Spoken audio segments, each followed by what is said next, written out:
Professional होता है, वरना दो हाथ से मारते हैं। ये एक हाथ से मारे, ये अजय विक कह रहा है। तो इससे मालूम हुआ कि इनको प्रैक्टिस दी गई।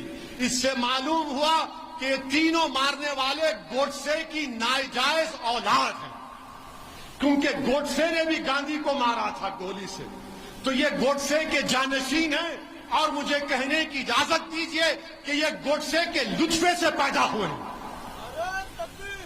ये पूरे के पूरे गोडसे के लुत्फे से पैदा हुए।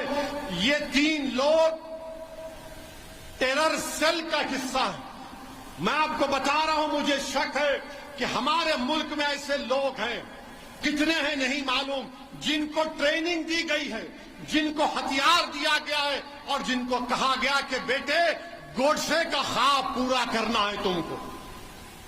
जब मुझ पर गोली चलाई गई, इसी तरह के जेएसआर के नारे लगा रहे थे, 6 फीट से गोली चला रहे थे। वीडियो देखो आप, उनका हाथ ऐसी है, हाथ और उनका कलाई एक ही है।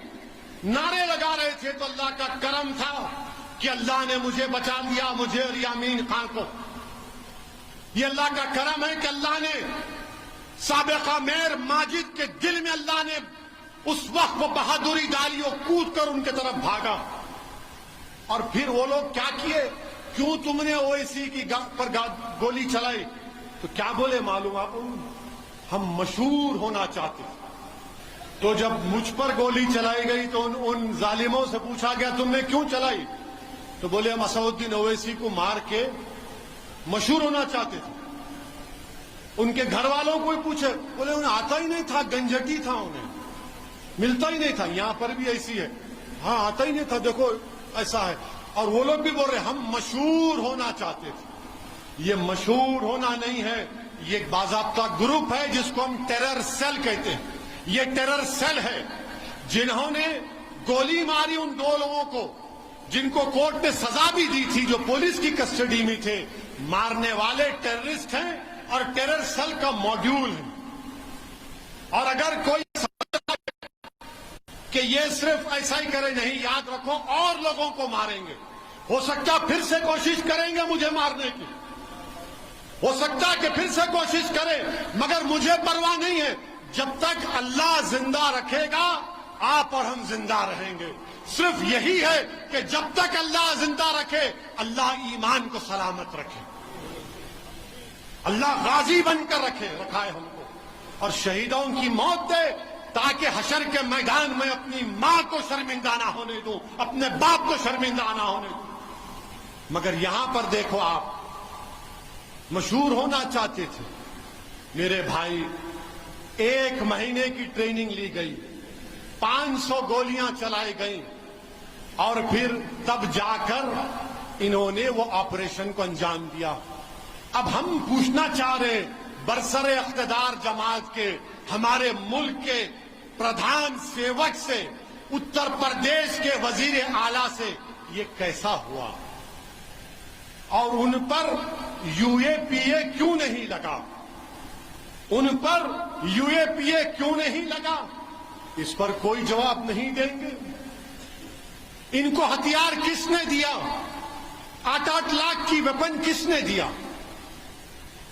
आप खुद कह रहे हैं ना, ये तो चिंदी चोर जो बोलते हम लोग।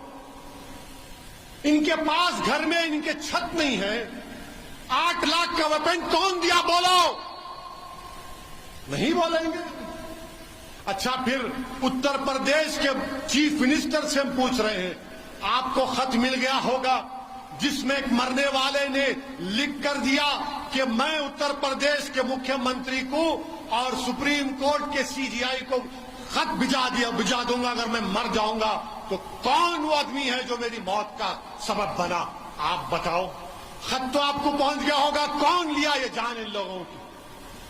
कौन लिया इनकी जान? बताओ। ये टेररिस्ट हैं, याद रखो आप। ये रेडिकलाइज हो चुके हैं, ये गोडसे के नक्शे कदम पर चल रहे हैं। अरे हुकूमत करने वालों, रोको इन लोगों को। याद रखो, अगर तुम नहीं रोकोगे तो ये आग है, ये दीमक है, मुल्क को खोखला कर देंगे ये लोग। तुम हुकूमत में आज हो, कल नहीं होगे तो क्या होगा? बताओ फिर। ہم مطالبہ کرتے ہیں کہ وہ نام کیا ہے بتاؤ آپ. اور پھر میرے عزیز دوستوں اور بزرگوں،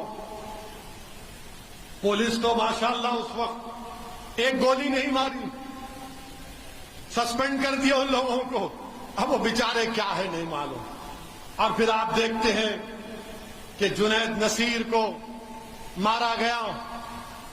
مجھے یقین ہے کہ جنید نصیر کی روحیں بھی پکار کر ہم سے کہہ رہی ہیں کہ ہم کو ناحق مارا گیا، ہم کو اس لیے مارا گیا کیونکہ ہم مسلمان تھے. مگر جنید اور نصیر کی روحیں پکار کر کہہ رہی ہیں کہ ہم نے دین حق کی راہ میں اپنی جانوں کو قربان کر دیا. تم اپنے حوصلوں کو بلند رکھو.